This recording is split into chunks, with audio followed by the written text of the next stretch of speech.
Kemudian yang kedua, ilmu yang bermanfaat. Nah, kita ini sedang menuntut ilmu, mencari ilmu yang bermanfaat. Berarti ada kebalikannya, ada ilmu yang tidak manfaat, seperti ilmu sihir. Itu tidak manfaat, bahkan berdosa ketika seseorang mempelajari ilmu sihir.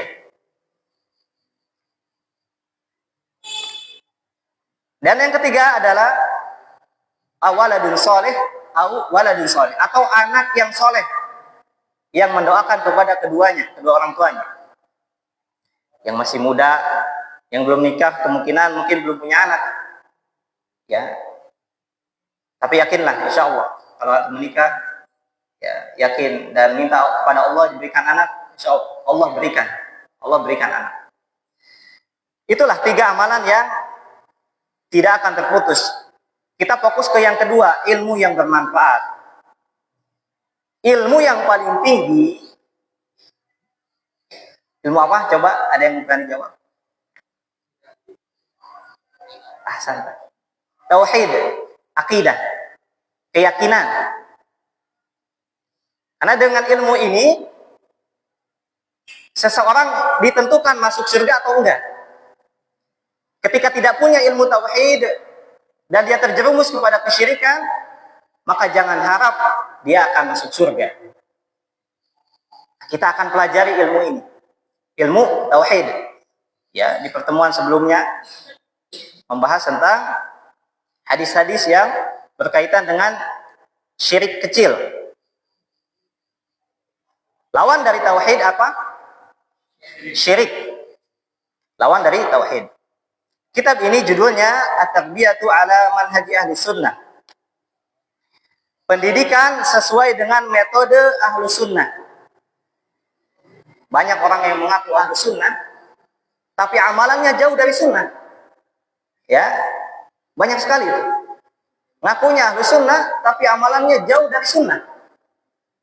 Maka kita akan pelajari di sini yang seperti apa sih yang sesuai dengan Ahlu Sunnah. Bagaimana sih Ahlu Sunnah itu beramal, ya, meyakini keyakinan, kemudian beramal. Bagaimana sih? Nah, ini karangan Fadilatul Syekh Dr. Ahmad Farid. Dr. Ahmad Farid. Ya, kata para ulama, kalau suatu tulisan dinisbatkan kepada penulisnya, kita ucapkan siapa penulisnya, maka itu ilmunya akan berberkah, akan berkah.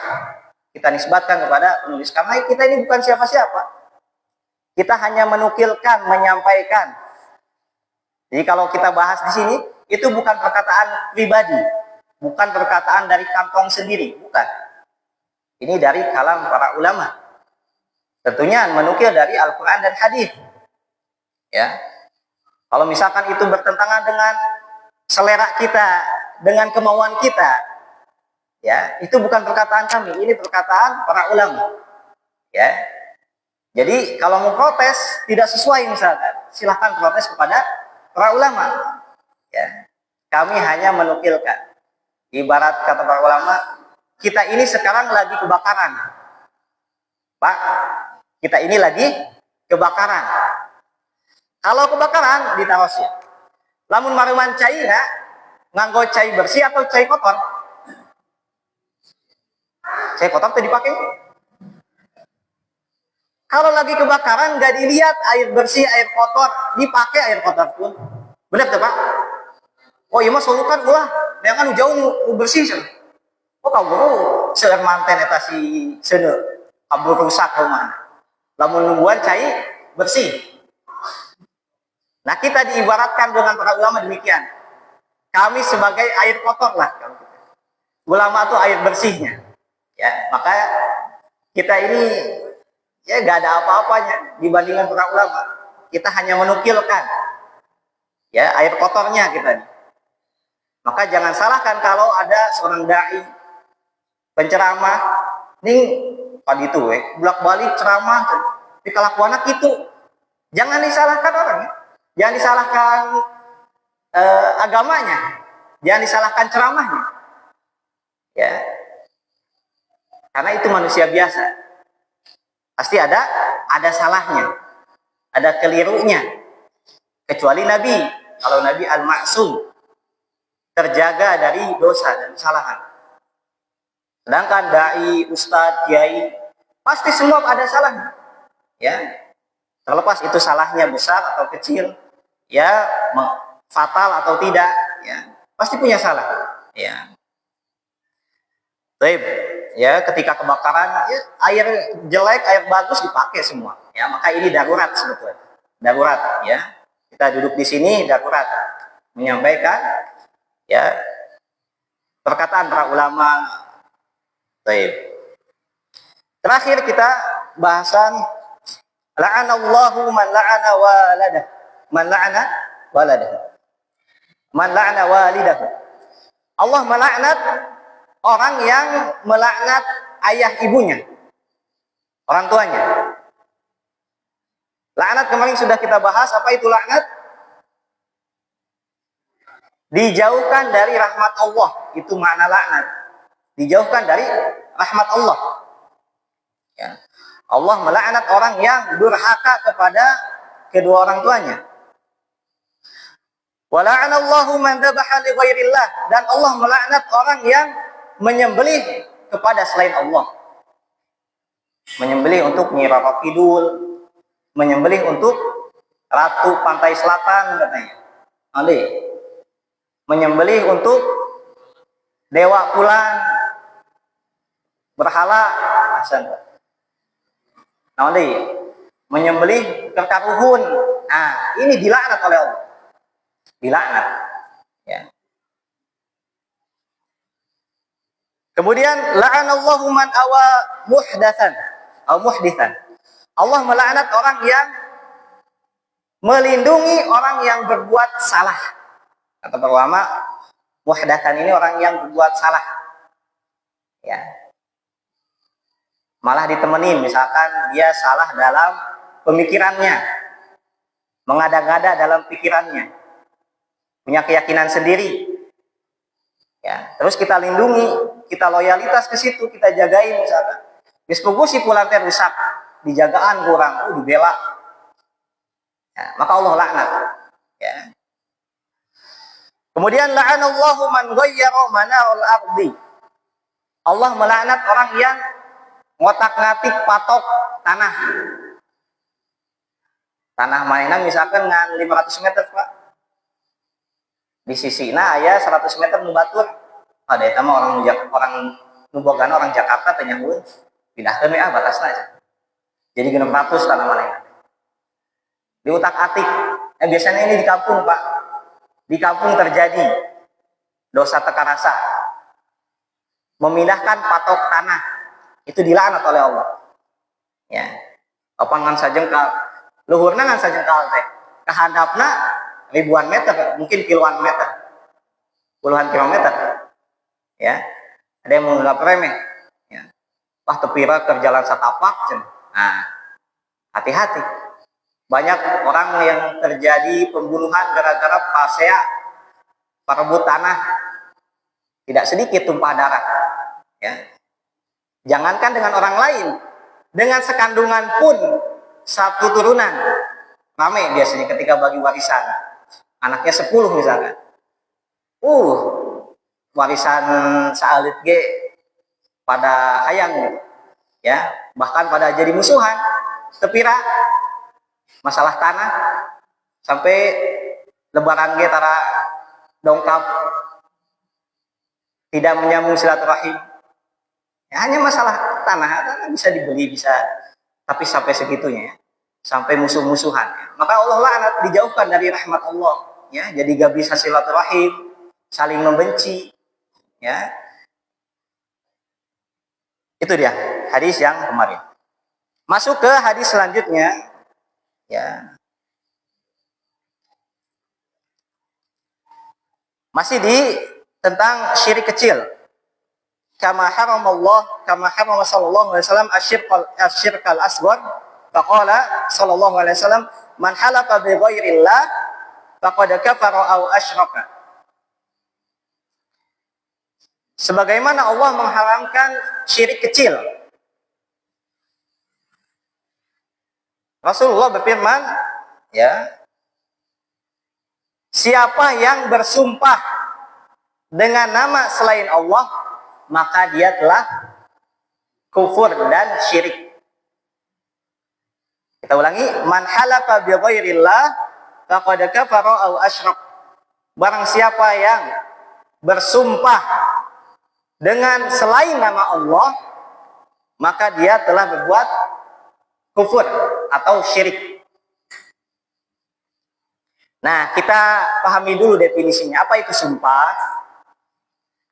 Sumpah artinya menguatkan suatu objek pembicaraan dengan menyebut sesuatu yang diagungkan. Sumpah artinya menguatkan suatu objek pembicaraan dengan menyebut sesuatu yang diagungkan dengan lafaz yang khusus.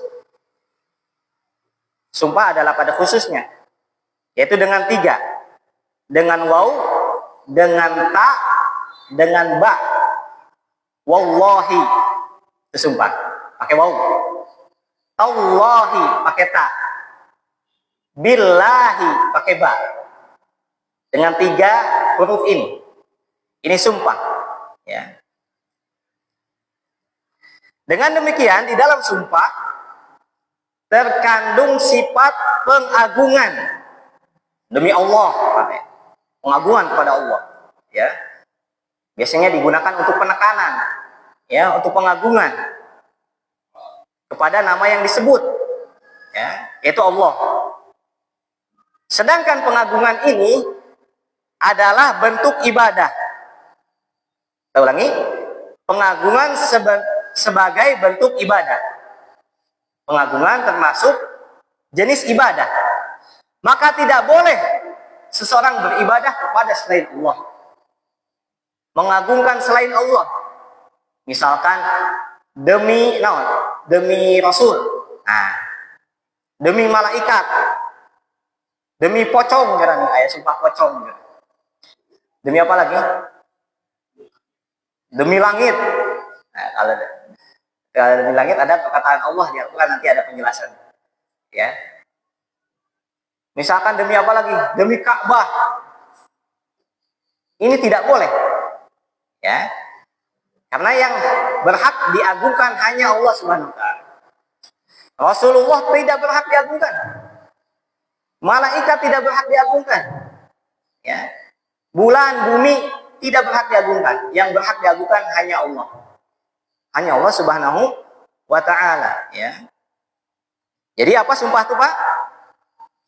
Menguatkan suatu objek pembicaraan dengan menyebut sesuatu yang diagungkan dengan lafaz yang khusus, seperti wallahi, tallahi, billahi.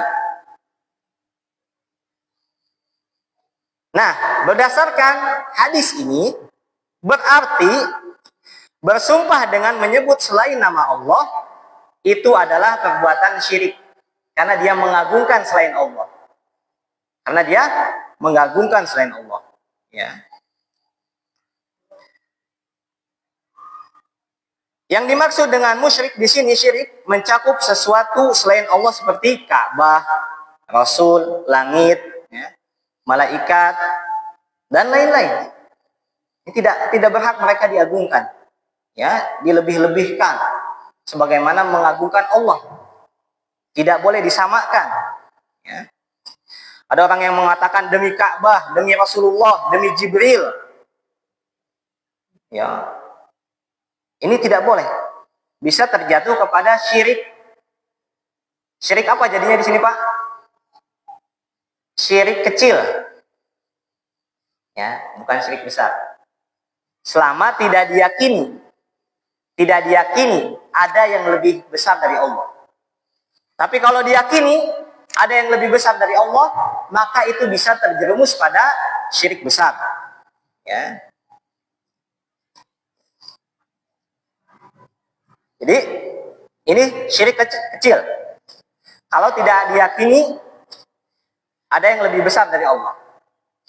Tapi kalau dia meyakini, ya, atau dianggap sesuatu itu sama dengan Allah dalam hal keagungan, dan pengagungan, maka dia telah melakukan syirik besar. Tapi kalau nggak ada pengagungan, maka dia terjatuh pada syirik kecil. Ya. Tapi jangan sepelekan meskipun syirik kecil. Ya, innallaha la yaghfiru ayyushraka bihi wa yaghfiru ma duna dzalika liman yasha. Sesungguhnya Allah tidak mengampuni dosa syirik, dan Allah mengampuni dosa selain yang rendah dari itu, selain dari syirik. Ya. Para ulama ya berbeda pendapat tentang syirik kecil itu diampuni atau tidak. Ya. Kalau syirik besar jelas tidak akan diampuni. Syirik besar tidak akan diampuni kalau dia tidak tobat dan meninggal dalam kesyirikan. Ya. Adapun syirik kecil, ulama masih berbeda pendapat tentang diampuni atau tidaknya. Ya.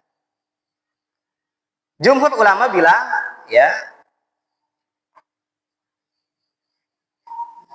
syirik kecil ada pengampunan. Tapi Syekhul Islam Ibnu Taimiyah mengatakan, ya di ayat ini umum, bukan syirik besar atau kecil. Dua-duanya tidak diampuni katanya. Mengerikan Pak, kalau kita terjerumus pada syirik kecil. Ya, kalau berpegang pendapat pada Syekhul Islam Ibnu Taimiyah. Ya.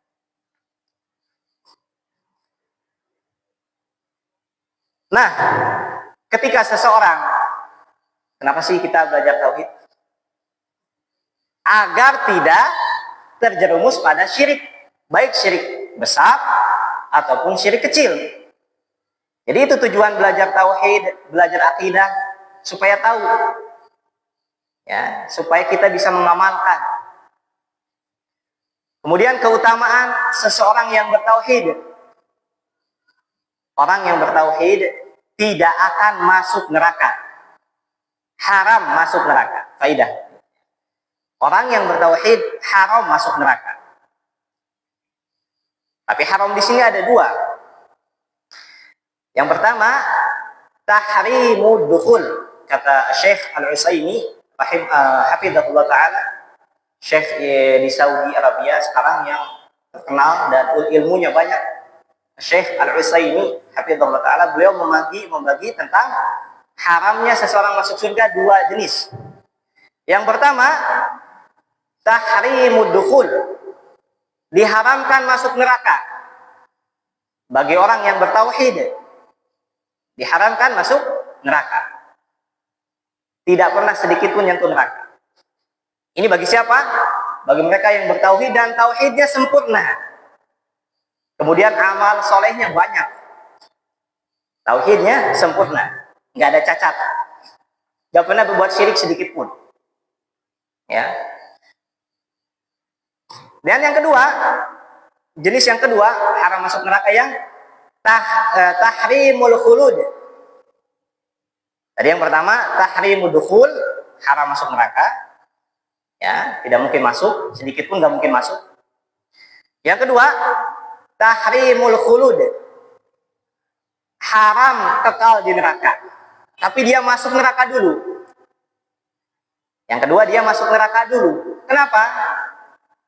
Apakah dia tidak bertauhid? Hah?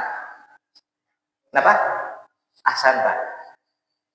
Beliau bertauhid, mereka bertauhid, tapi banyak dosanya. Jadi dikumbah, cek bahasa Sunda, dikumbahlah neraka, sina bersih. Penembusan dosa, ya dibayar dengan siksa neraka. Meskipun dia bertauhid, tapi kalau banyak dosanya, bahkan mungkin ada syirik kecilnya, pernah berbuat syirik kecil, maka dia masuk neraka, tapi tidak kekal di neraka. Ya, tidak kekal di neraka. Nanti suatu saat dikeluarkan dari neraka dan dimasukkan ke dalam surga. Itu dua jenis haram masuk neraka. Kemudian keutamaan yang selanjutnya banyak sebetulnya. Kita bawakan beberapa saja. Keutamaan orang yang bertauhid. Nah, yaitu dia masuk surga tanpa hisab. Ya, di saat yang lain dihisab dulu, dia masuk surga tanpa hisab. Ya, gampang masuk surga. Ya. Oleh karena itu para ulama ya mengajarkan kita agar kita menjauh dari perbuatan syirik. Karena kalau orang berbuat syirik, maka dia akan masuk neraka. Bukan hanya menjauhkan, tapi kita harus takut terjatuh pada kesyirikan. Baik syirik besar ataupun syirik kecil. Ya. Makanya ada bab al-khauf minasyirkil asghar. Al-khauf minasyirk. Takut dari terjerumus terhadap kesyirikan. Masuk terhadap kesyirikan. Berbuat syirik. Kita harus takut, Pak. Udah. Walaupun itu syirik kecil. Ya, seperti tadi. Bersumpah dengan selain nama Allah. Itu syirik. Syirik kecil. Ya.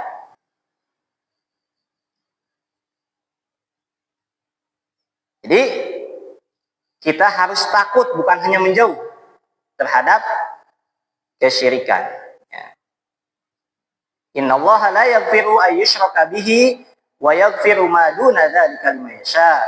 Sesungguhnya Allah tidak akan mengampuni dosa orang yang membuat syirik, dan Allah mengampuni dosa yang selain dari kesyirikan. Nah, kok gening cenah? Kurang ulah bersumpah dengan selain nama Allah, tapi Allah nih bersumpah. Allah bersumpah tuh, Pak. Bersumpah. Allah bilang wasyamsi. Kita pakai waw qasam. Demi matahari wasyamsi. Nah, nih. Wal laili, demi malam. Banyak. Wadduha, demi waktu duha. Ya. Banyak, ya. Wal ardi, demi bumi. Banyak Allah bersumpah dengan nama selain nama Allah. Gimana, Pak? Ini bertentangan nggak dengan hadis ini? Ini tidak bertentangan. Kenapa? Karena ini adalah termasuk perbuatan Allah. Dan Allah tidak boleh ditanya tentang apa yang dia lakukan. Itu kehendak Allah, keinginan Allah, terserah Allah. Allah tidak akan ditanya apa yang Allah lakukan, tapi yang akan ditanya kita. Apa yang kita lakukan. Kita yang akan ditanya. Ya.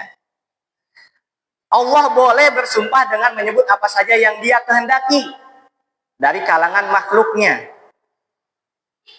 Ya. Dialah yang akan bertanya dan bukan yang akan ditanya. Nanti Allah yang nanya, bukan ditanya Allah. Ya. Allah mau bebas. Ya. Bersumpah dengan nama makhluknya. Karena Allah tidak ditanya perbuatan. Kita yang akan ditanya sebagai makhluknya. Ya. Dialah hakim. Allah itu bijaksana, ya. Dan bukan yang dihukumi, ya. Kemudian yang kedua, tadi yang pertama, Allah tidak akan ditanya atas perbuatannya. Kita yang akan ditanya. Kedua, sumpah Allah dengan ayat-ayat ini menjadi dalil tentang keagungannya, kesempurnaan kekuasaan serta hikmahnya. Sehingga sumpah tersebut menunjukkan kebesarannya serta ketinggian derajatnya yang mengandung pujian kepada Allah Subhanahu wa taala. Oleh karena itu, kita tidak boleh bersumpah dengan menyebut selain nama Allah atau sifatnya. Kalau dengan nama sifat Allah boleh gak? Boleh. Kalau dengan nama demi Rahman, demi Rahim, boleh. Warahman, Warahim. Boleh. Yang tidak boleh adalah menyebutkan dengan selain sifat Allah. Itu gak boleh. Ya. Kalau dengan nama dan sifat Allah boleh. Ya. Karena Allah sendiri yang menamakannya. Ya. Itu tentang orang yang berbuat syirik dalam ucapan. Ya, yaitu sumpah kepada selain Allah. Ya. Kemudian di hadis selanjutnya, wa qala sallallahu alaihi wasallam, la taqulu ma sya'allahu wa sya'a fulan, walakin qulu Masya Allah thumma sya'a fulan. Ya. Jangan kalian ucapkan, nah ini masih takut terjerumus pada syirik kecil. Ya. Jangan kalian ucapkan ini atas kehendak Allah dan kehendak si fulan. Pakai kalimat dan. Jadi seolah-olah Allah sama dengan si fulan. Pakai wa sya'a fulan. Ini gak boleh. Masya Allah wa masya fulan. Ini kehendak Allah dan kehendak si fulan. Gak boleh. Akan tetapi gimana? Qulu, katakanlah masya Allah summa sya'a fulan. Ini kehendak Allah, kemudian kehendak si fulan. Jadi pakai kalimat kemudian, bukan kalimat waw. Waw dalam bahasa Arab itu menunjukkan kesetaraan, seolah-olah sama. Ya, jadi gak boleh bilang ini kehendak Allah dan si fulan, gak boleh. Tapi kita ganti dengan ini kehendak Allah, kemudian kehendak si fulan.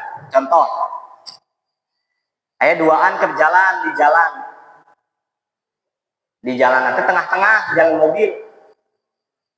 Si A di sebelah kiri, si B sebelah kanan. Jalan bareng. Lain di tukangnya berjajar. Si A melihat di belakang ada mobil yang kenceng. Si B ditarik. Tadinya mau ketabrak, nggak jadi ketabrak karena diselamatin, ditarik, diselamatkan. Tadinya ada ketabrak. Si B langsung bilang ke si A, wih, lamun lain pertolongan Allah, jeung maneh mantuan orang dia, orang bakal cilaka. Jeung, kalimat jeung teh naon? Dan. Nah, ini bisa membuat syirik kecil. Makanya diubah gimana? Wih, ini berkat pertolongan Allah, saya gak ketabrak. Kemudian bantuan ti maneh dia ditarik. Nah, pakai kalimat kemudian. Ya. Jangan kalimat dan. Kita sering ucapkan, mun si fulan mah muat kieu. Hati-hati ya. Khawatir itu terjerumus pada kesyirikan. Ya. Ieu teh berkat Allah jeung berkat maneh. Oh, hati-hati. Jeung, kalimat jeung dan ini berkat Allah dan berkat kamu, nggak boleh. Ini berkat Allah yang bantu kita misalkan jadi selamat, kemudian wasilah kamu bantu saya. Jadi ada perbedaan dari ucapan. Makanya benar Pak, ulah asal ngomong bisi terjerumus pada syirik kecil. Syirik tekarasa teh ning dosa tekarasa. Jadi mengagungkan selain Allah. Ya. Kisahnya dari Ibnu Abbas radhiyallahu anhuma, ya. Qala jaa rajulun ila nabi faraji'uhu fi ba'dil kalam faqala ma syaa Allah wa syi'ta faqala aj'altani niddan ma syaa Allah wahdah. Nah, Ibnu Abbas membawakan kisah, ada dahulu seorang laki-laki datang kepada Nabi. Kemudian dia berkata dan mengulangi sebagian perkataannya. Ngomongnya diulang-ulang, mengulangi. Ini kehendak Allah dan kehendakmu Nabi, katanya. Ini ke Nabi nih. Ini kehendak Allah dan kehendakmu Nabi, katanya. Maka Rasulullah bertanya, apakah kamu hendak menjadikanku sebagai tandingan bagi Allah? Nah, Rasul ditanya, apakah kamu hendak menjadikanku sebagai tandingan bagi Allah? Maka kata Rasulullah langsung dikasih solusi, tetapi katakanlah kehendak Allah saja. Nggak ada kehendak Rasul di situ. Rasul gak mau disebut di situ. Tetapi katakanlah kehendak Allah saja. Ya. Jadi, ya, ini kalau pakai wa dan ini sebagai syabihan. Syabihan itu menyerupakan Allah dengan makhluk. Ya. Wa musawiyan dan menyamakan Allah. Jika boleh menyamakan Allah, ya. Jadi Rasul bilang, apakah kamu menjadikanku setara dengan Allah? Ke laki-laki tadi. Apakah kamu menjadikan aku setara dengan Allah? Ya. Jika boleh menyebut wasyita dengan kehendakmu. Ya. Tapi katakanlah sya'allahu wahdah, kehendak Allah saja. Ya.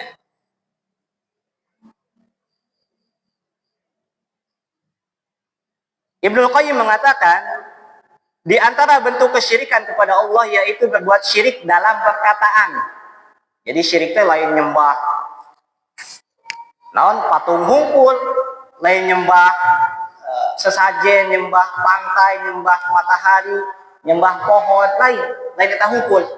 Aya deui naon eta? Syirik dalam ucapan.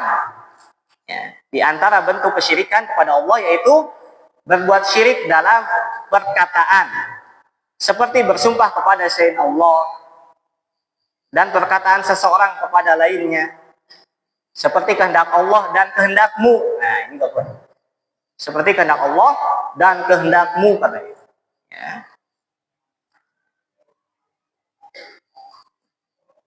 Janganlah kalian mengatakan kehendak Allah dan kehendak si fulan. Akan tetapi kehendak Allah kemudian kehendak si fulan. Hadis riwayat Abu Daud. Ini disahihkan oleh Imam Al-Albani.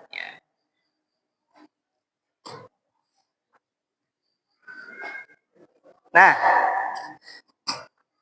Rasulullah memerintahkan kita untuk mendahulukan Allah dan mengakhirkan kehendak dengan kalimat kemudian. Mengakhirkan kehendak manusia dengan kalimat kemudian. Karena dalam kalimat kemudian ini tidak ada penyetaraan. Ya. Yang memiliki makna jeda di dalamnya. Ada jeda kalau pakai kalimat kemudian.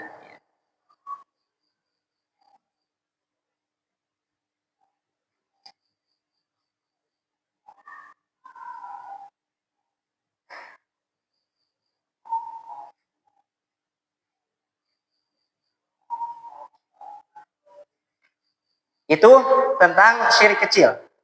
Kemudian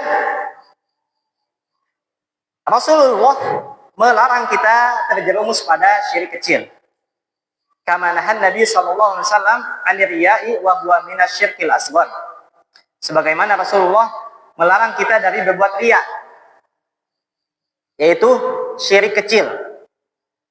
Salat bukan untuk Allah, untuk dilihat teman, dilihat orang tua, dilihat tetangga. Nah, ini syirik kecil. Yang dipuji ku tetangga, yang dipuji ku teman saudara, ya. Itu syirik kecil. Ya. Ketika dia masuk ke sholat, ketika sendirian sholatnya biasa aja. Pas datang teman-temannya sholat, ikut sholat, langsung jadi khusyuk, jadi bagus sholatnya, dibagus-bagusin. Nah, ini bisa masuk ke dalam syirik kecil. Ya. Hati-hati, syirik kecil tuh banyak ya. Seperti perbuatan ucapan tadi kan. Ucapan yang tidak kerasa ya. Kemudian hadis selanjutnya. Ya. Fa'an Abi Hurairah radhiyallahu anhu marfu'an qala Allah Ta'ala ana aghna syuraka 'ani syirki man 'amila 'amalan asyraka ma'iya fihi ghairi taraktuhu wa syirkahu. Ini hadis qudsi. Hadis qudsi itu adalah ucapan Allah yang tidak tertulis di Al-Qur'an. Hadis qudsi naon Pak? Kalamullah, ucapan Allah yang tidak tertulis di Al-Qur'an. Ya.